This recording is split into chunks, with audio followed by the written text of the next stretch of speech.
હકીકતમાં પુલ કે સ્લેબ ધરાશાયી થયેલો નથી, પરંતુ જ્યારે 150 foot ring road, second ring રોડની અંદર રોડની સાથે બ્રિજનું પણ કામ ચાલુ હોય, ત્યાં બ્રિજના કામની અંદર કાલે સવારે 50 મીટરના સ્પાનમાં 10 મીટરનો સ્પાન જે છે ત્યાં સ્લેબ ભરવાની કામગીરી શરૂ હતી. અમારા એક્ઝિક્યુટિવ એન્જિનિયર પણ ત્યાં સ્થળ પર હાજર હતા.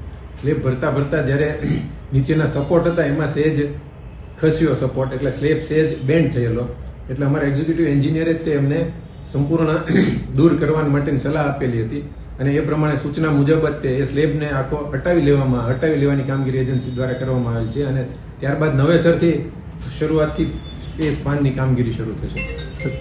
એ ટેકા જ હોય છે, એટલે ટેકામાં ઉપર જેમ વજન થતું જાય, સ્લેબનું વજન વધતું જાય, કારણ કે એપ્રોક્સિમેટ 200 ટનનો એ સ્લેબ થશે, એટલે સ્લેબનું વજન વધતું જાય જેથી ટેકા સેટલ થતા હોય. જેમ જેમ વજન વધતું હોય એમાંથી એક ટેકો જે હશે એમાં સહેજ પેલું થયેલું હશે, એટલા માટે આ સહેજ બેન્ડ થયેલો ને એમના આધારે આપણી સૂચનાને આધારે જ એજન્સીએ એ સંપૂર્ણ દૂર કરવાની કામગીરી કરે છે. કોઈ જાનહાની ત્યારે કોઈ પણ પ્રકારની જાનહાની થયેલી નથી.